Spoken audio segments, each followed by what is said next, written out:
അരവിന്ദ് കെജ്രിവാൾ ആർക്കെതിരെയാണ് യഥാർത്ഥത്തിൽ മത്സരിക്കുന്നത്? അത് നരേന്ദ്രമോദിക്കെതിരെയാണോ രാഹുൽ ഗാന്ധിക്കെതിരെയാണോ എന്നുള്ളൊരു സംശയം ഉയരുകയാണ്. കാരണം രാഹുൽ ഗാന്ധിയെ അപ്രസക്തനാക്കുന്ന രീതിയിൽ പെർഫോം ചെയ്തുകൊണ്ടിരിക്കുകയാണ് അരവിന്ദ് കെജ്രിവാൾ. അരവിന്ദ് കെജ്രിവാൾ കി ഗ്യാരണ്ടി പുതിയതായിട്ട് അദ്ദേഹം ഇപ്പോൾ പറഞ്ഞിരിക്കുകയാണ്. മോഡി ഗ്യാരണ്ടിയെ വെല്ലാൻ വേണ്ടിയിട്ട് കെജ്രിവാൾ കാ ഗ്യാരണ്ടി, രാഹുൽ കി ഗ്യാരണ്ടി ഇതുവരെ രാഹുൽ ഗാന്ധി എവിടെയും പറഞ്ഞിട്ടില്ല. മാത്രമല്ല വലിയ രീതിയിൽ പ്രധാനമന്ത്രി നരേന്ദ്രമോദി ആകുമോ അടുത്ത വർഷത്തെ പ്രധാനമന്ത്രി? അദ്ദേഹത്തിന് 75 വയസ്സായി. അദ്ദേഹം അത്തരം രീതിയിലുള്ള ചോദ്യങ്ങൾ ഉയർത്താൻ അദ്ദേഹത്തിന് സാധിക്കുന്നു. ഇതൊന്നും രാഹുൽ എവിടെയും ഉയർത്തിയതായിട്ട് നമ്മൾ കണ്ടിട്ടില്ല. അതുകൊണ്ടാണ് രാഹുൽ ഗാന്ധിക്കെതിരെയാണോ കെജ്രിവാൾ മത്സരിക്കുന്നത് എന്ന ചോദ്യം വരുന്നത്. ഗൗതം പറഞ്ഞു വരുന്നത്, കെജ്രിവാൾ 2 ദിവസമായി ജയിൽ മോചിതനായതിനു ശേഷം നടത്തിയിട്ടുള്ള ഇലക്ഷൻ റാലികളിലെ പ്രസംഗം. അതെ, അദ്ദേഹം ആദ്യ ദിവസം ഉന്നയിച്ചത് മുഖ്യമായും പ്രധാനമന്ത്രി നരേന്ദ്രമോദി 75 വയസ്സാകുമ്പോൾ അധികാരത്തിൽ നിന്നൊഴിയും, പിന്നാലെ അമിത്ഷാ ഇന്ത്യൻ പ്രധാനമന്ത്രിയാകും. അതിനുള്ള അദ്ദേഹത്തിൻ്റെ ന്യായം മുരളി മനോഹർ ജോഷിയും LK അദ്വാനിയുമൊക്കെ ആ ഏജ് ക്രോസ് ചെയ്തതുകൊണ്ടാണ് BJP നേതൃത്വത്തിൽ നിന്നൊക്കെ മാറി നിൽക്കേണ്ടി വന്നത്. അത് മോഡിക്കും ബാധകമാണ് എന്ന രീതിയിൽ ഭാരതീയ ജനതാ പാർട്ടിക്കകത്തെ ഏജ് ലിമിറ്റിനെ കുറിച്ചുള്ള ഒരു വിവരമാണ് അദ്ദേഹം പുറത്തു വന്നത്. പക്ഷേ കയ്യോടെ തന്നെ BJP നേതാക്കളെല്ലാം അക്കാര്യം നിഷേധിച്ചു. പാർട്ടിയുടെ ഭരണഘടനയിൽ, BJPയുടെ ഭരണഘടനയിൽ അങ്ങനെ ഒരു നിർദ്ദേശം എങ്ങും എഴുതി ചേർക്കപ്പെട്ടിട്ടില്ല. അമിത്ഷായൊക്കെ പറഞ്ഞു. അമിത്ഷാ അത് ഉടൻ തന്നെ മറുപടി കൊടുത്തു. പിന്നെ മോഡി അങ്ങനെ ആരോടും വാഗ്ദാനം ചെയ്തിട്ടുമില്ല. ഇതൊക്കെ കെജ്രിവാളിന് തെരഞ്ഞെടുപ്പ് വേദിയിൽ ജനങ്ങളിൽ അന്തഃഛിദ്രവും സംശയവും ജനിപ്പിക്കാനുള്ള ഒരു വേലത്തരങ്ങൾ, പ്രചരണ ആയുധം എന്ന് മാത്രമേ ഉള്ളൂ. പിന്നെ രണ്ടാമത് ഇന്ന് അദ്ദേഹം പറഞ്ഞത് മോഡിയുടെ ഗ്യാരണ്ടിക്ക് ബദലായി അദ്ദേഹത്തിൻ്റെ ഒരു 10 ഗ്യാരണ്ടി വന്നിരിക്കുന്നു. ഇത് പറയാൻ ഡൽഹിയിലെ ഒരു മുഖ്യമന്ത്രി ആയിരുന്ന കെജ്രിവാളിന് എന്ത് കപ്പാസിറ്റിയിലാണ് അദ്ദേഹം ഈ സംസാരിക്കുന്നത്? അദ്ദേഹത്തെ ഇന്ത്യ ബ്ലോക്കിൻ്റെ ചെയർമാനായി ആരും തിരഞ്ഞെടുക്കപ്പെട്ടിട്ടില്ല. അദ്ദേഹത്തെ ഒരു പ്രധാനമന്ത്രി സ്ഥാനാർത്ഥിയായി ഇന്ത്യ ബ്ലോക്കിലെ ഒരു നേതാവും ഇതുവരെയും അംഗീകരിച്ചിട്ടില്ല. ഇപ്പോൾ 2-ാം തീയതി തിരിച്ച് തിഹാർ ജയിലിൽ പോകേണ്ട ഒരാളിൻ്റെ ഗ്യാരണ്ടി ഇന്ത്യയിലെ ജനങ്ങൾ ആരെങ്കിലും വിശ്വസിക്കൂ?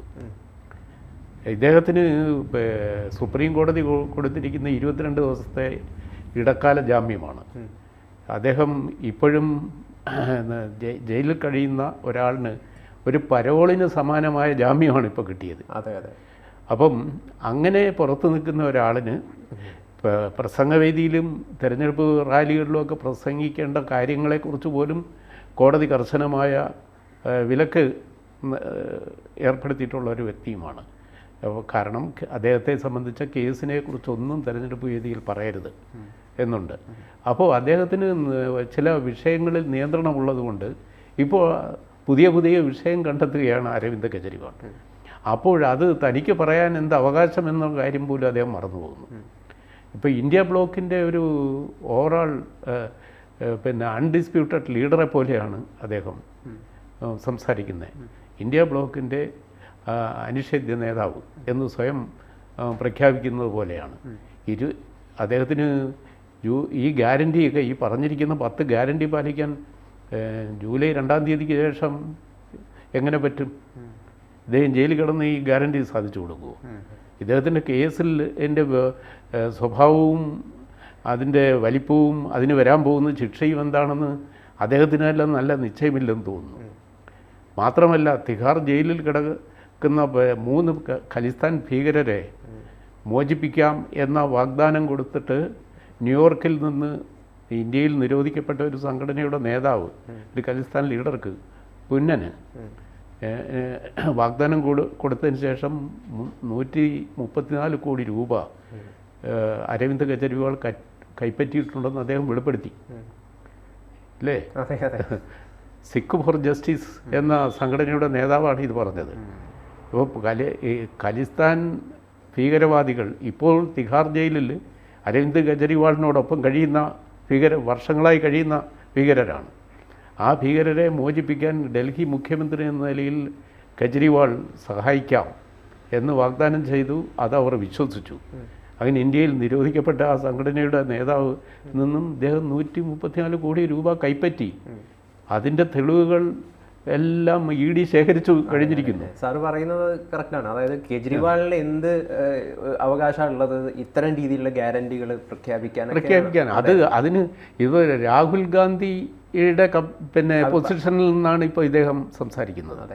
രാഹുൽ ഗാന്ധി അനൗപചാരികമായിട്ടെങ്കിലും ഇന്ത്യ ബ്ലോക്കിന്റെ ഒരു പ്രധാനമന്ത്രി സ്ഥാനാർത്ഥിയാണെന്ന് ഇന്ത്യയിലെ ജനങ്ങൾ വിചാരിക്കുന്നു. കോടതി അദ്ദേഹത്തിന് ഈ തെരഞ്ഞെടുപ്പുകൾ യോഗങ്ങളിലൊക്കെ പങ്കെടുക്കാനുള്ള അനുമതിയൊക്കെ നൽകിയിട്ടുണ്ട്. പക്ഷേ നമ്മൾ ഇവിടെ ഒരു സംശയം ഉയരുന്നത് എന്താണെന്ന് അറിയാം സാർ, ഈ BJPക്ക് മോഡി മാത്രമേ ഉള്ളൂ ഒരു രക്ഷകനായി അല്ലെങ്കിൽ ശക്തിയായിട്ട്? അത് BJPയുടെ തന്നെ ഒരു ദൗർബല്യമായി തീരില്ലേ? അങ്ങനത്തെ ഒരു വിഷയം വരുന്നുണ്ട്. അല്ലാതെ എന്തും മോഡി എന്നുള്ളൊരു ഇതിലേക്ക് മാത്രം ചുരുക്കുക, അങ്ങനത്തെ ഒരു ഇതുണ്ടോ? അതിനെ അങ്ങനെയല്ല കാണേണ്ടത്. ഇപ്പോൾ തെരഞ്ഞെടുപ്പിനെ നയിക്കുന്നത് മോഡിയാണ്. കഴിഞ്ഞ തിരഞ്ഞെടുപ്പിനെ നയിച്ചതും മോഡിയാണ്. 2014 മോഡിയുടെ നേതൃത്വത്തിലാണ് BJP ദേശീയ തെരഞ്ഞെടുപ്പിനെ നേരിട്ടത്. അന്ന് കോൺഗ്രസിനെ പരാജയപ്പെടുത്തി. പിന്നീട് ആ മോഡിയുടെ 5 വർഷത്തെ ഭരണത്തിൻ്റെ മികവും അടുത്ത് നടത്താൻ പോകുന്ന കാര്യങ്ങളെക്കുറിച്ചുള്ള ഉറപ്പും വെച്ചുകൊണ്ട് 2019 മോഡിയുടെ നേതൃത്വത്തിൽ വിജയിച്ചു അധികാരത്തിൽ വന്നു. മോഡിക്കൊരു ദീർഘമായ ലക്ഷ്യമുണ്ട്, ഇന്ത്യയെ എവിടെ എത്തിക്കണം എന്നതിനെപ്പറ്റി. ഒരു വലിയ വിഷനോടെയാണ് അദ്ദേഹം നീങ്ങുന്നത്. അദ്ദേഹത്തിൻ്റെ ആ നീക്കങ്ങളും നിർദ്ദേശങ്ങളും എല്ലാം ഇന്ത്യയിലെ സാധാരണ മനുഷ്യർ സ്വീകരിച്ചുകൊണ്ടേയിരിക്കുന്നു. അതുകൊണ്ട് നമ്മൾ മോഡി പറയുന്ന കാര്യങ്ങൾക്ക് അറ്റൻഷൻ കൂടുതൽ കിട്ടുന്നതുകൊണ്ട് BJPയിൽ മോഡി മാത്രമേ ഉള്ളൂ എന്ന ചോദ്യം അതുകൊണ്ടാണ് വരുന്നത്. BJPയിലുള്ള അത്ര രണ്ടാം നിര നേതാക്കളോ മോഡിക്ക് സമശീർഷരായ നേതാക്കളോ വേറെ ഒരു പാർട്ടിയിലും ഇല്ല. അതായത് BJP എന്നാൽ മോഡി എന്നൊരു രീതിയിലേക്ക് മാറിപ്പോയോ? അങ്ങനെയില്ല. BJPയിൽ എത്രയോ നേതാക്കളുണ്ട്. നമുക്ക് BJPയുടെ എല്ലാ സ്റ്റേറ്റ് ലീഡേഴ്സും എത്രയോ സൗത്ത് ഇന്ത്യയിലും നോർത്ത് ഇന്ത്യയിലും വിവിധ സംസ്ഥാനങ്ങളിലും BJPയുടെ ദേശീയ തലത്തിൽ തന്നെ, പിന്നെ കേന്ദ്ര മന്ത്രിസഭയിലെ അംഗങ്ങൾ, UP മുഖ്യമന്ത്രി തുടങ്ങി BJPയിൽ നമുക്ക് ഇപ്പോൾ ഓർത്ത് പറയാൻ നമുക്ക് 20ഓളം പേര് പറയാൻ പറ്റും, അല്ലേ? അതെ, ഏറ്റവും മിനിമം. അതേസമയത്ത് കോൺഗ്രസിൻ്റെ കഥ എടുത്ത് നോക്കൂ. പിന്നെ ഉള്ള മുഖ്യ പ്രതിപക്ഷ പാർട്ടി കോൺഗ്രസ്സാണ്, ഇന്ത്യൻ നാഷണൽ കോൺഗ്രസ്. ആദ്യത്തെ 3 പേര് ഒരു വീട്ടിലെയാണ്, അല്ലേ? അതെ അതെ. അത് കഴിഞ്ഞാൽ പിന്നെ നമ്മൾ കർണാടകത്തിൽ നിന്ന് ഒരു വയോവൃദ്ധൻ്റെ പേരാണ് ഓർമ്മ വരുന്നത്. അദ്ദേഹമാണ് ഇപ്പോഴത്തെ AICC പ്രസിഡൻറ്റ്. അത് കഴിഞ്ഞാൽ കേരളത്തിലെ സുധാകരനോ, ആന്ധ്രാപ്രദേശിലും തമിഴ്നാട്ടിലും പിന്നെ മഹാരാഷ്ട്രയിലും മധ്യപ്രദേശിലുമൊക്കെ കോൺഗ്രസിൻ്റെ PCC പ്രസിഡന്റുമാരെ ആർക്കെങ്കിലും ഓർമ്മയുണ്ടോ ആരാണെന്ന്? ഈ നമ്മൾ UPയിലെ PCC പ്രസിഡൻ്റാണ് വാരണാസിയിൽ മോഡിക്കെതിരായിട്ട് സ്ഥാനാർത്ഥി. എന്താ അദ്ദേഹത്തിൻ്റെ പേര്? ഗൗതം പറയും. കാരണം അത് നിങ്ങളുടെ കുറ്റമല്ല, അത്രയും അൺപോപ്പുലറായ ആളുകളാണ് അവർ. അപ്പോൾ ആ തരത്തിലാണ് കോൺഗ്രസിൻ്റെ നേതൃനിരയുടെ ഇന്നത്തെ അവസ്ഥ. നമ്മൾ പറഞ്ഞു വരുന്നത് കെജ്രിവാളിൻ്റെ കഥയാണ്. അപ്പോൾ ഈ കോൺഗ്രസ് പോലും പറയാത്ത ഗ്യാരണ്ടിയാണ് ജയിലിൽ നിന്ന് താൽക്കാലികമായ കോടതിയുടെ ഒരു അനുകമ്പയോടെ പുറത്തു വന്ന 22 ദിവസം മാത്രം പ്രചരണം നടത്താൻ അനുവാദമുള്ള ഒരാൾ വന്ന് സംസാരിക്കുന്നത്. അദ്ദേഹം ഡൽഹിയിലെ മുഖ്യമന്ത്രിയായി പ്രവർത്തിച്ചിട്ടുണ്ട്. ഇപ്പോൾ അതിന് പ്രവർത്തിക്കാൻ കോടതിയുടെ അനുവാദവുമില്ല. മുഖ്യമന്ത്രി ആയിരുന്ന ഡൽഹി പോലെ ഒരു യൂണിയൻ ടെറിട്ടറിയിലെ പരിമിത അധികാരമും ഉള്ള ഒരു മുഖ്യമന്ത്രിയുടെ പറച്ചിലാണ് ഇന്ത്യയിൽ വിലക്കയറ്റം നിയന്ത്രിക്കും എന്ന് അതടക്കമുള്ള 10 ഗ്യാരണ്ടി. അതിന് വിലക്കയറ്റം നിയന്ത്രിക്കും, 200 യൂണിറ്റ് ഇലക്ട്രിസിറ്റി സൗജന്യമായിട്ട് നൽകും. അതുപോലെ ദേശീയ സുരക്ഷയെ പറ്റി പറയുന്നുണ്ട്. ചൈന പിടിച്ചുകൊണ്ടുപോയ സ്ഥലങ്ങളൊക്കെ ഇന്ത്യ വീണ്ടെടുക്കും. പാക് ഓക്കുപ്പൈഡ് കാശ്മീരിലൂടെ ഒന്ന് വീണ്ടെടുക്കട്ടെ അദ്ദേഹം. അപ്പോൾ പറയുന്നതിന് ഒരു ഉളുപ്പൊക്കെ വേണ്ടേ? ഇദ്ദേഹം ഇത് പറയാൻ ഇന്ത്യയിലെ ഒരു ചെറിയ യൂണിയൻ ടെറിട്ടറി സ്റ്റാറ്റസ് ഉള്ള ഒരു സ്റ്റേറ്റിലെ 4 കോടി ജനങ്ങൾ മാത്രമുള്ള ഒരു സ്റ്റേറ്റിലെ ഒരു മുഖ്യമന്ത്രി ആണിത് പറയുന്നത്. ഇന്ത്യയിലെ 140 കോടി ജനങ്ങളുടെ കാര്യം. അദ്ദേഹമാണെങ്കിൽ ഒരു നിരവധി വലിയ കേസിലെ മണി ലോണ്ടറിങ് അടക്കമുള്ള കേസിലെ PMLA കേസിലെ പ്രതിയുമാണ്. അങ്ങനെയുള്ള ഒരു ജാമ്യം മാത്രമാണ്. അപ്പോൾ ഇത് അങ്ങനെയുള്ള ഒരാൾ ഇലക്ഷൻ പ്രചരണം നടത്താം, അദ്ദേഹത്തിന് രാഷ്ട്രീയം പറയാം.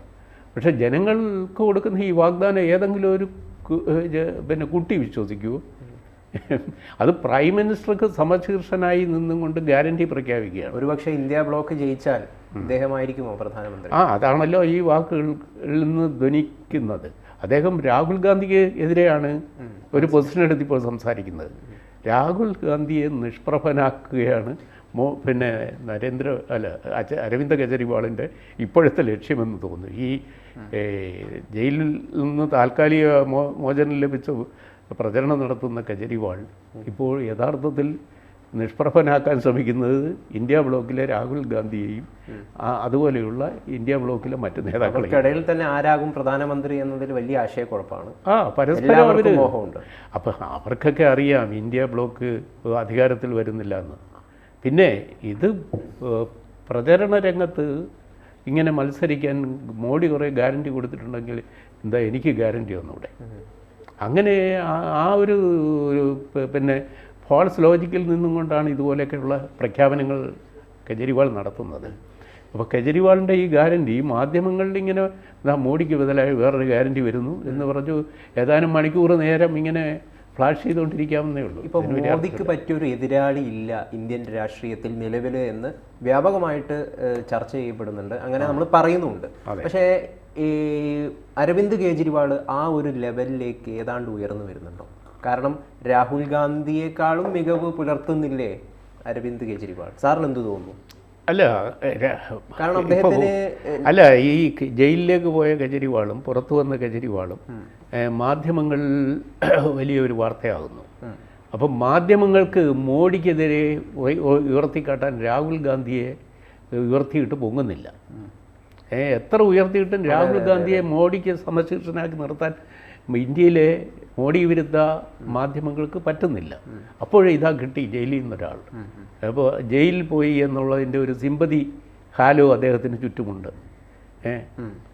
പിന്നെ വൈരനിര്യാതനത്തോടെയാണ്, പൊളിറ്റിക്കൽ വിക്ടിമൈസേഷനാണ് അദ്ദേഹത്തോട് നടത്തിയത് എന്ന ഒരു പ്രചരണം അദ്ദേഹവും കൂട്ടരും നടത്തുന്നുണ്ടല്ലോ.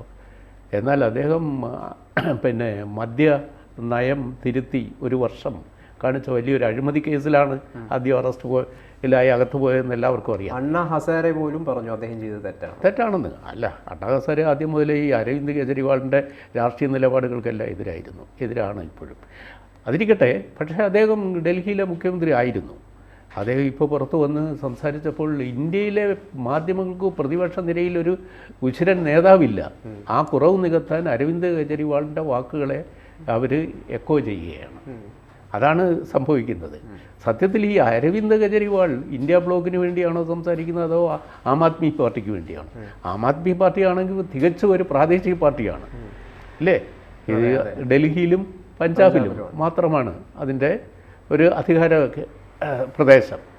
അവിടെ നിന്ന് കൊണ്ട് ഇന്ത്യയിലെ മുഴുവൻ പാകതയും ഇന്ത്യയിലുള്ള സകല ജനങ്ങൾക്കും ആസേതു ഹിമാചലം എല്ലാവർക്കും 200 യൂണിറ്റ് വൈദ്യുതി ഇതാ ഫ്രീ, എല്ലാവരുടെയും ക്ഷേമം ഉറപ്പാക്കും എന്ന് പറഞ്ഞിട്ട് 10 ഗ്യാരണ്ടി പ്രഖ്യാപിക്കുകയാണ്. ഇത് സത്യത്തിൽ വളരെ പെറ്റിയാണ്. വേറൊരു വാക്ക് എനിക്ക് പറയാൻ തോന്നുന്നില്ല. വളരെ കുത്സിതമായ ഒരു രാഷ്ട്രീയ പ്രവർത്തനം. താൻ ഇതൊക്കെ പറയാൻ ആരാണെന്ന് സ്വയം ഒരു വിലയിരുത്തൽ അദ്ദേഹം നടത്തണ്ടേ?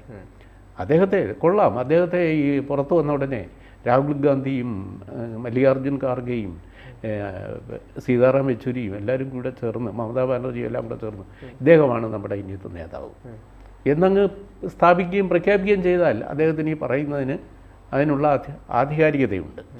ഈ ഗ്യാരണ്ടി ആ ജനങ്ങൾ വിശ്വസിക്കുന്നത് എങ്ങനെയാണ്? ഇദ്ദേഹം ഇത് പറയാൻ ആരാണ്? ഡൽഹിയിലെ ജനങ്ങൾ തെരഞ്ഞെടുപ്പ് വരാതിരിക്കുക അതെയും ലക്ഷ്യം വെച്ചാണ് അദ്ദേഹം. അതിലെ ഡൽഹിയിലെ ജനങ്ങളോട് ഇദ്ദേഹത്തിന് പറയാം, ഡൽഹിയിൽ ഞാനിങ്ങനെയൊക്കെ ചെയ്യും എന്ന് പറയാം. പഞ്ചാബിലും വേണേൽ ഒരു പരിധി വരെ പറയാമെന്ന് വെച്ചു പറയാം. അത് പറയുമ്പോഴും ഇദ്ദേഹം ജൂൺ 2-ാം തീയതി തിഹാർ ജയിലിൽ മടങ്ങിപ്പോണം. മടങ്ങിപ്പോയില്ലെങ്കിൽ അദ്ദേഹത്തെ അറസ്റ്റ് ചെയ്തുകൊണ്ട് പോകും. അങ്ങനെ നിയമത്തിൻ്റെ കട്ടത്തിന് കീഴിൽ നിൽക്കുന്ന ഒരു നേതാവ് ഇന്ത്യയുടെ ഭാഗധേയത്തെക്കുറിച്ച് വാചാലമായി സംസാരിക്കുന്നു. അത് വളരെ അർത്ഥശൂന്യമാണ്. കെജ്രിവാൾ പറയുന്നുണ്ട്, അതായത് ഈ BJPക്ക് NDAക്ക് 230 സീറ്റ് മാത്രമേ, അതിൽ കൂടുതലൊന്നും പ്രതീക്ഷിക്കേണ്ട. അപ്പം ഇതിലൊക്കെ നമ്മൾ അതൊക്കെ തെരഞ്ഞെടുപ്പ് വേദിയിലുള്ള അങ്ങോട്ടും ഇങ്ങോട്ടുമുള്ള അവകാശവാദങ്ങളും പറച്ചിലും എന്നാണ്. എതിർ ക്യാമ്പിൽ ഇത്ര സീറ്റേ കിട്ടുള്ളൂ എന്ന് പറയേണ്ടത് അപ്പുറത്ത് നിൽക്കുന്നവരുടെ ആശ്വാസം പറഞ്ഞ് ഈ ഇലക്ഷൻ റിസൾട്ട് വരുന്നവരെ അങ്ങനെ പറഞ്ഞ് ആശ്വസിക്കാമല്ലോ. ഇപ്പം നമുക്ക് കേരളത്തിൽ UDFന് 0 കിട്ടത്തുള്ളൂ, LDFന് 0 കിട്ടത്തുള്ളൂ, BJPക്ക് തറ തൊടാൻ പറ്റില്ല എന്നൊക്കെ ഇങ്ങനെ പറയാമില്ല അങ്ങോട്ടും ഇങ്ങോട്ടും. അതൊന്നും ആയിരിക്കില്ലല്ലോ. 20 സീറ്റിൽ ആരെങ്കിലുമൊക്കെ ജയിക്കുമല്ലോ. എന്തായാലും ഏത് ഗ്യാരണ്ടി വിശ്വസിക്കണമെന്ന് ജനങ്ങൾ തന്നെ തീരുമാനിക്കട്ടെ. തീർച്ചയായിട്ടും. കെജ്രിവാൾ സംസാരിച്ച് സ്വയം വഷളാവുന്നു.